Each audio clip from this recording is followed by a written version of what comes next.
Halo, Economy Friends. Balik lagi di akunku Nabila Nats.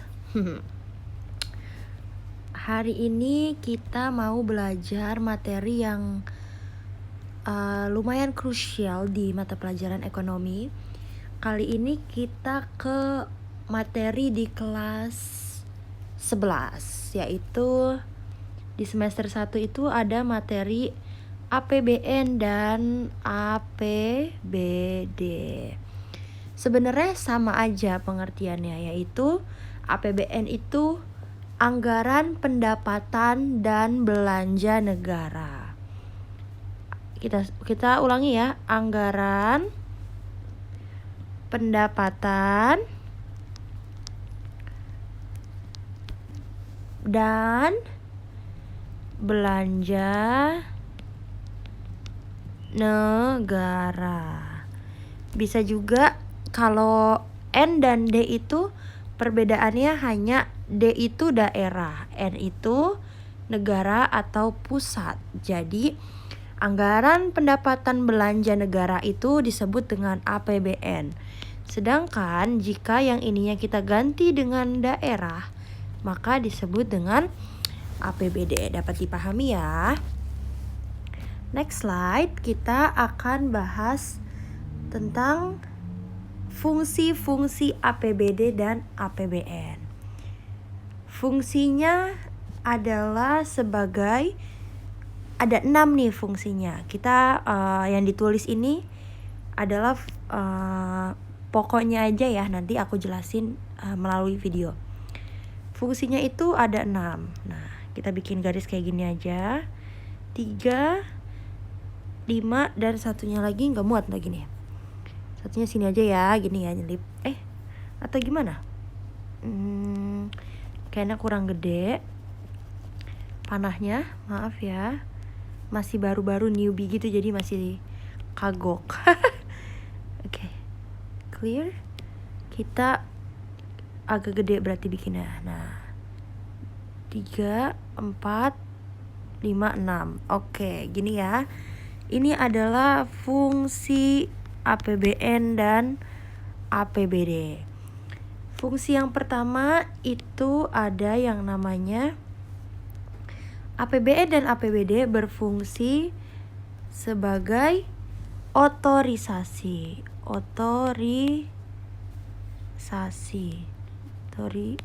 Aduh, aku susah pakai stylus pen. Iya, risasi. Ribet ya bun pakai stylus pen gini, jadi ribet ya pokoknya. Aduh, atau enggak kita nggak usah gini, ini kali ya, kita langsung aja nih ya. Sebagai yang pertama itu adalah otorisasi. Fungsi pertama APBN dan APBD sebagai otorisasi. Maksudnya adalah apa? APBN dan APBD itu adalah memiliki fungsi sentral. Jadi kalau kita pengen ngebikin APBD dan APBN itu selalu bersifat otorisasi. Jadi dia sebagai tujuan utamanya. Paham ya? Kalau misalkan kita pengen membuat suatu bangunan atau anggaran pendapatan belanja dan negara. Belanja dan pendapatan negara itu kita harus melihat fungsi otorisasinya, yaitu sebagai sentral atau pusat dari APBN dan APBD itu sendiri. Paham ya? Lalu sebagai perencanaan, APBN dan APBD itu sebagai fungsi perencanaan. Maksudnya adalah APBN dan APBD ini dijadikan sebagai pedoman untuk merencanakan kegiatan pada tahun anggaran. Nah, maksudnya gimana ya? APBN dan APBD ini menjadikan landas perencanaan. Misalkan tahun depan nih, kita bayangin sekarang kita lagi merancang APBD tahun 2023 ya. Tahun 2023 kita pengen bikin jembatan penghubung antara Tegal dan Bekasi misalkan gitu ya, misalkan. Nah, maka itu sebagai perencanaan itu sebagai rencana. Nah, makanya rencananya itu kan pasti untuk membangun jalan itu membutuhkan uang. Nah, itulah di APBN ataupun APBD itu kita merencanakan sesuatu. Ada biayanya, bangunan apa yang mau dibuat atau kegiatan apa yang mau dilaksanakan pada tahun anggaran. Paham ya? Lalu sebagai pengawasan atau mengawasi ya. Sebagai fungsi pengawasan atau pengawasi. Pengawasan itu adalah pemerintah ini dapat mengawasi kesesuaian anggaran. Kan kita udah membuat rencana nih ya, anggaran pendapatan dan belanja negara atau anggaran pendapatan dan belanja daerah. Nah, pemerintah itu melalui APBN atau APBD itu dapat melakukan pengawasan terhadap kesesuaian anggaran pada tahun yang bersangkutan. Jadi, apakah sudah sesuai belum nih? Sesuai anggarannya belum atau sesuai rencananya belum atau masih menyimpangkah atau tidakkah, itu di fungsi APBN dan APBD di pengawasan atau pengawasi. Di nextnya itu kita baru bahas 3 adalah sebagai alokasi. APBN dan APBD sebagai alokasi. Maksudnya apa? APBN dan APBD bersifat dan berfungsi alokasi itu sebagai penyalur ke beberapa sektor dan dapat memberikan keuntungan serta memacu pertumbuhan ekonomi. Jadi kayak mengalokasikan dananya itu dialokasikan lagi kemana, apa ke pembangunan infrastruktur atau kemana. Pokoknya alokasi itu adalah menyalurkan dananya atau memindah tangankan dananya bisa ke pembuatan jalan tol misalkan ataupun segalanya ya. Lalu yang kelima ini adalah fungsi APBN dan APBD sebagai distribusi. Sebagai distribusi itu maksudnya gimana? Sumber yang sudah dianggarkan, misalkan dapat sumbernya dari pajak misalkan ya. Nah, dari pajak itu dialokasikan lagi atau didistribusikan lagi pada individu lain. Misalkan bisa melalui subsidi, itu nanti ke distribusi. Jadi dari pendapatannya itu didistribusikan kepada individu-individu lain. Paham ya? Jadi bisa ke sektor publik, ke individu. Contohnya kayak pembuatan subsidi Pertamina, subsidi BBM, pokoknya subsidi gitu biasanya dari pengambilan APBN distribusi. Paham? Lalu selanjutnya adalah sebagai stabilisasi ya. Nah, maaf ya. Stabilisasi itu kayak gimana? APBN itu bersifat dan berfungsi menstabilkan perekonomian negara untuk mencegah hal yang tidak diinginkan dan mencegah kondisi menjadi teratur dan terkendali.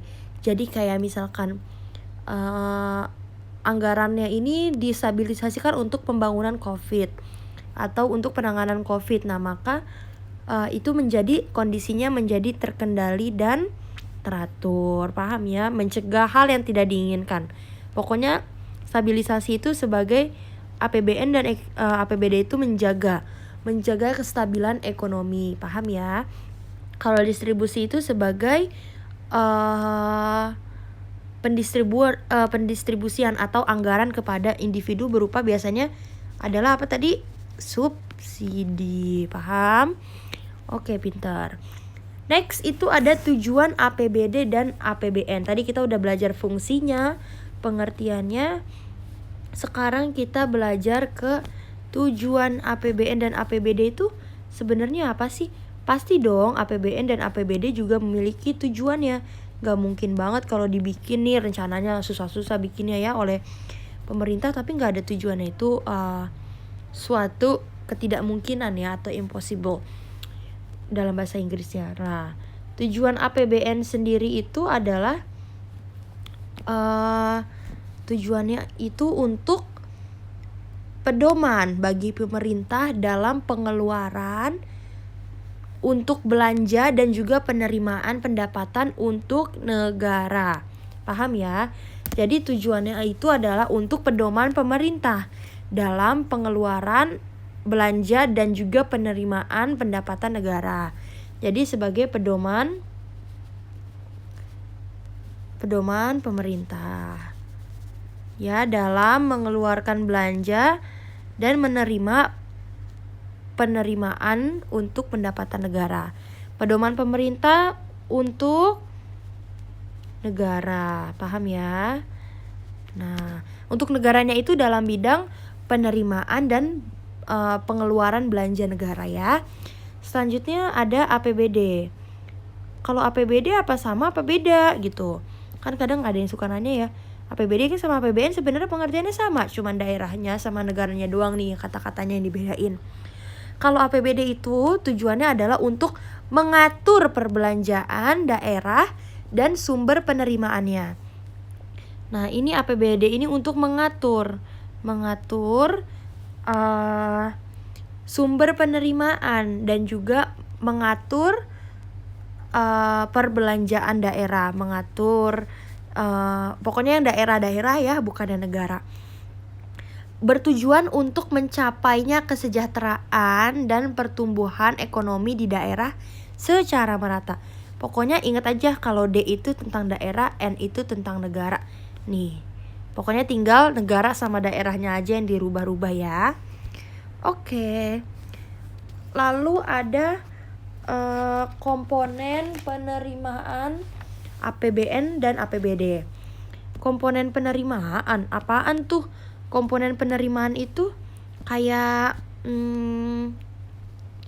kalau kita punya passive income ya namanya ya, penghasilan, nah gitu kalau bahasa lebih mudahnya. Nah, komponen penerimaan APBD dan APBN itu dari mana? Nah, di sini kita bahas. APBN itu biasanya kebanyakan itu dapatnya dari pajak. Pajak itu adalah kayak penghasilan tetap negara, karena dia udah tetap setiap tahun pasti ada dari pajak. Nah, pendapatan pertama ada pajak dalam negeri ya, ada pajak. Nah, nih kita tulisnya mudah aja langsung ya, pajak. Lalu ada impor, dari impor juga bisa ya, pajak impor. Karena kalau kita mengimpor suatu barang tuh pasti kita dapat devisa dan itu masuk ke kas. Terus ada impor, salah maksudnya salah. Aku lagi nggak fokus gitu ya, maaf ya. Pajak dan ekspor. Kalau kita mengekspor kok impor makan ya? Kalau kita mengekspor itu pasti kita mendapatkan devisa. Kok kita mendapatkan devisa dari impor? Apa ini? Nah, terus penerimaannya juga bisa dari laba BUMN. Jadi keuntungan BUMN itu nanti masuk ke kas negara. Nanti untuk BUMN nanti aku jelasin di video-video lain ya, BUMN dan BUMS. Harusnya udah belajar di kelas 10 ya. Lalu ada juga penerimaan dari sumber daya alamnya. Lalu dari hibah pendapatan. Jadi hibah dari orang nih misalkan, atau ada orang yang tanahnya itu udah nggak, ada tanah nih, sepetak tanah udah nggak jelas nih milik siapa. Nah, itu kita bisa negara itu bisa menjadikan itu sebagai komponen penerimaan. Paham ya? Lalu di komponen penerimaan APBD. Kalau tadi itu komponen penerimaan APBN, nah sekarang di APBD. Gimana sih? Pendapatannya itu adalah pajak daerah. Kalau tadi kan pajak negara ya, sekarang adalah pajak daerah. Sama ya, pajak-pajak juga ya. Karena yang sudah dibilang tadi, pajak adalah penghasilan tetap suatu negara. Lalu ada restribusi daerah. Restribusi Terus itu ada juga kekayaan alam, SDA ya, sumber daya alam daerah itu. Lalu ada pembagian hasil, bagi hasil. Nah, bagi hasil bersama daerah. Lalu alokasi umum, mengalokasikan, alokasi umum, alokasi khusus, dan juga hibah. Alokasi umum itu bersifatnya umum, ke setiap daerah itu pasti dapat ya. Nih, perbedaan alokasi umum dan alokasi khusus. Kita bahas dulu supaya kalian gak, alokasi itu apa gitu ya. Nih, kita pakai ini aja lebih cakep dikit ya. Alokasi yang umum itu dia ke semua daerah dapat. Pasti semua daerah dapat. Kayak misalkan Nusa Tenggara Timur dapat alokasi umum. Bali dapat alokasi umum. Nah, ini berarti semuanya umum. Semuanya dapat, umum dan dapat, semua daerah dapat ya. Sedangkan alokasi khusus itu biasanya diberikan kepada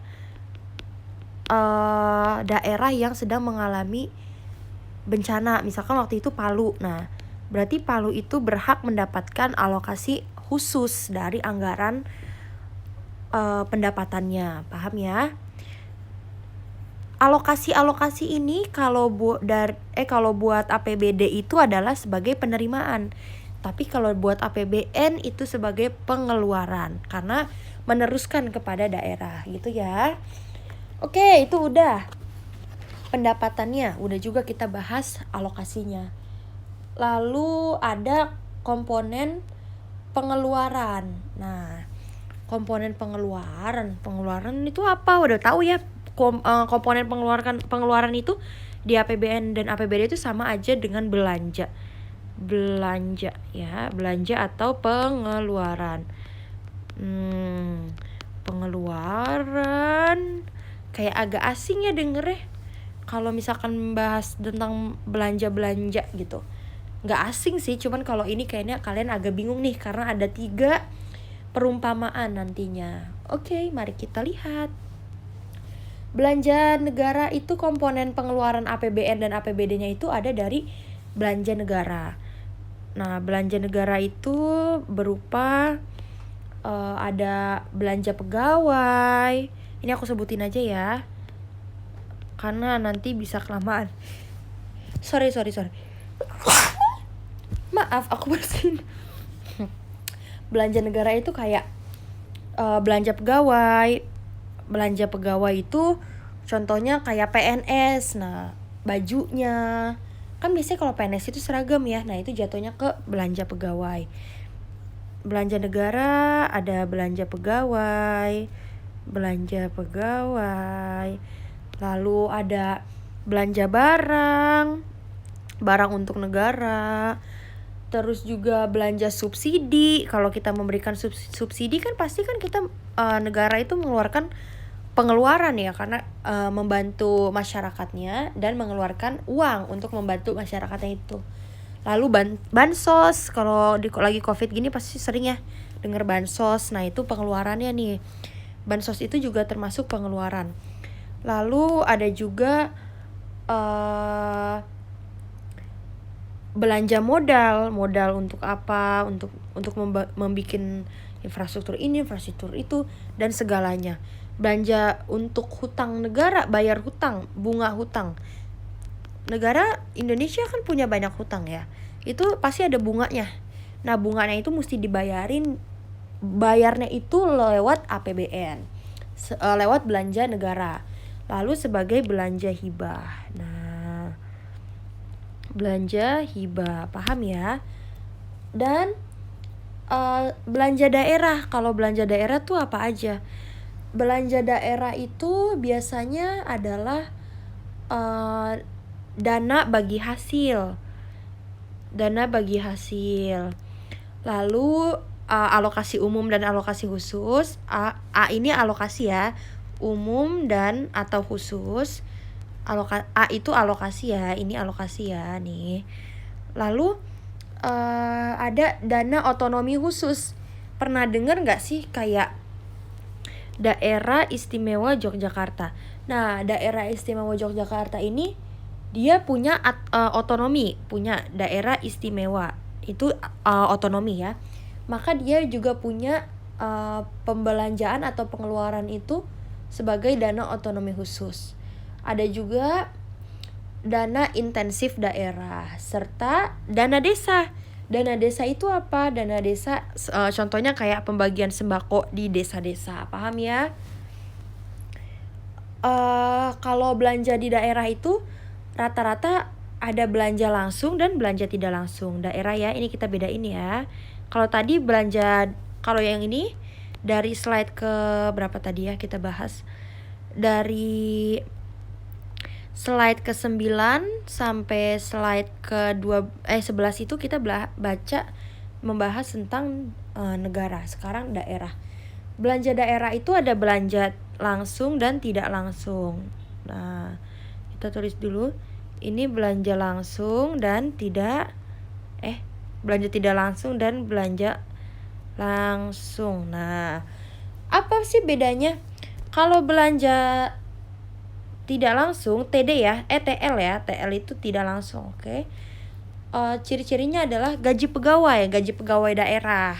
Itu kan yang PNS daerah itu yang membayar pasti dari pemerintah daerah ya, gaji pegawai. Lalu itu belanja tidak langsungnya ya, salah satunya gaji pegawai. Terus ada bunga itu juga termasuk belanja daerah tidak langsung. Ada subsidi, hampir sama-sama ya sama negara tadi. Subsidi juga tidak langsung. Hibah juga tidak langsung. Bansos hampir sama sih sebenarnya sama yang negara, cuman dikit-dikit aja. Dan keuangan tidak terduga. Jadi kayak tiba-tiba ada kejadian ini, ada kejadian itu juga sebagai belanja ya. Tidak terduga. Nah, D itu duga ya, tidak terduga. Lalu belanja langsungnya apa? Belanja langsungnya itu contohnya honor pegawai.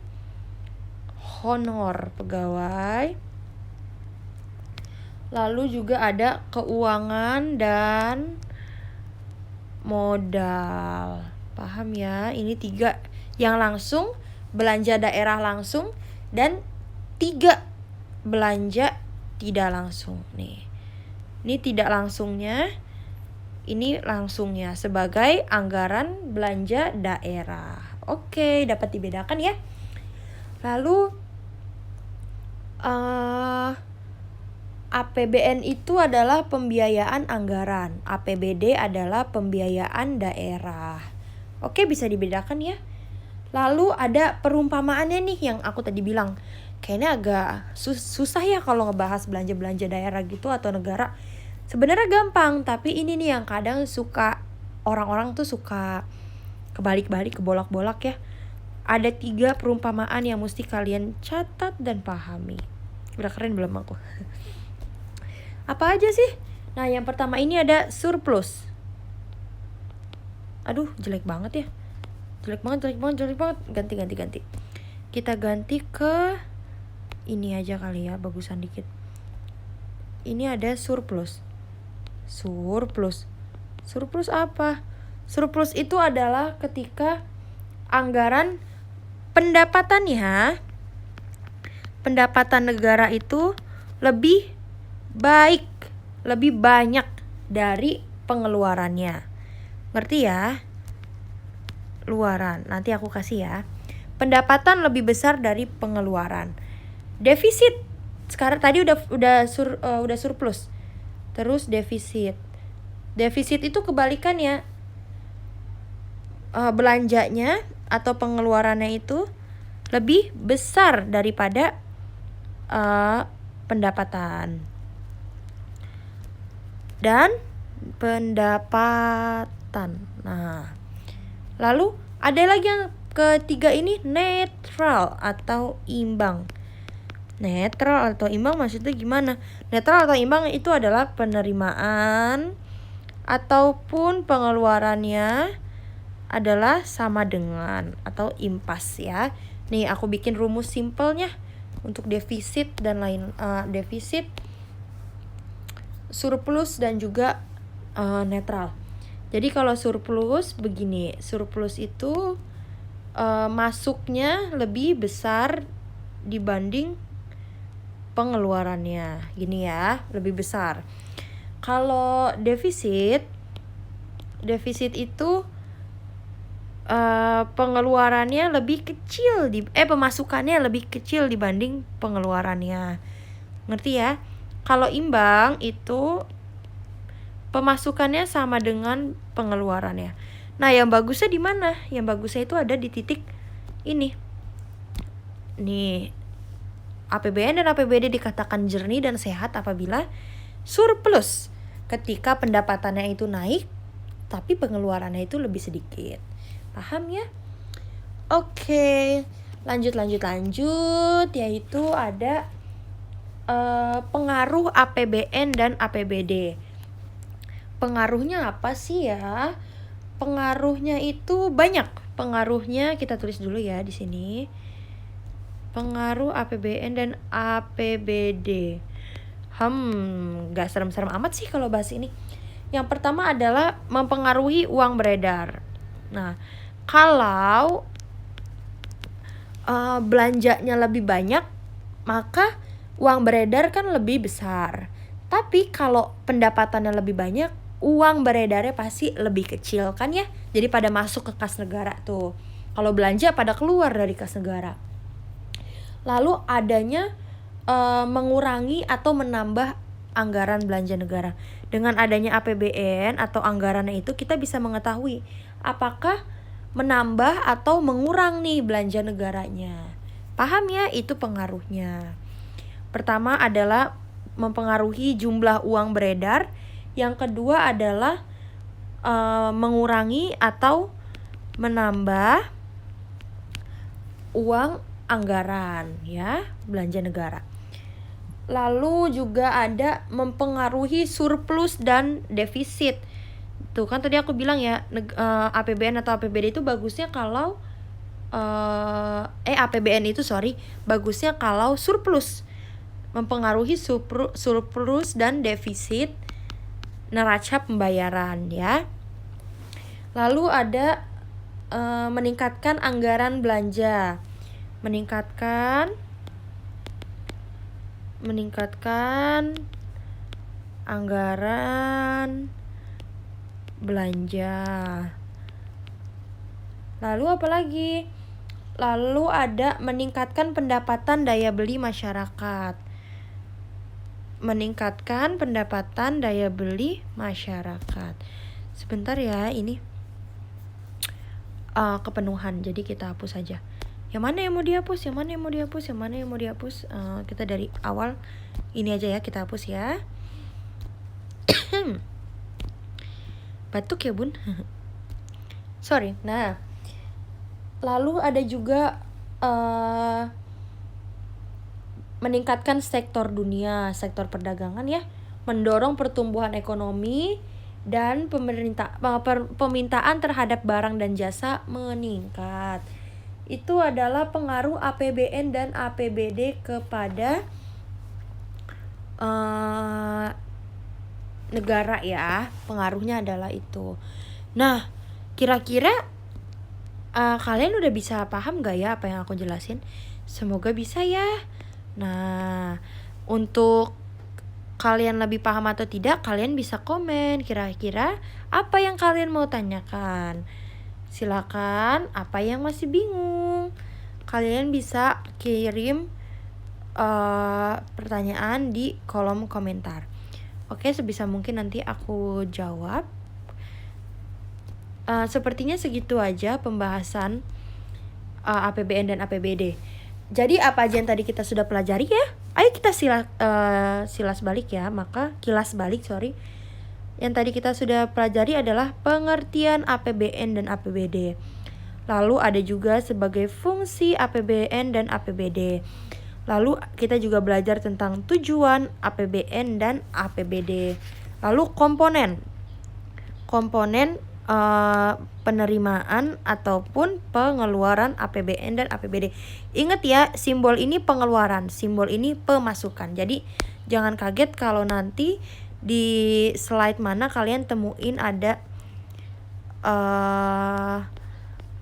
simbol itu, karena aku menuliskan kalau misalkan APBN itu pemasukannya begini, pengeluarannya dengan simbol begini dan simbol begitu ya. Jadi ini dia. Nih, yang begini itu pemasukan, yang begini itu pengeluaran ya. Lalu atau belanja ya, pengeluaran atau belanja. Habis itu habis komponen kita juga arti defisit ya, arti umpama ya. Arti perumpamaan atau penyebutan dalam APBN dan APBD. Terus kita juga belajar tentang pengaruhnya ya. Oke. Udah selesai semua kawan-kawan. Yang sudah kita pelajari semuanya ini. Terima kasih banyak kalian udah nemenin aku belajar hari ini dan kita udah belajar bareng. Semoga materi APBN dan APBD ini bisa kalian pahami ya. Kalau kurang jelas bisa lihat di video-video lain ataupun bisa juga kalian sertakan di komentar di kolom komentar apa aja yang kalian belum pahami biar nanti aku bisa bahas lagi. Dadah. See you next time dan stay healthy ya.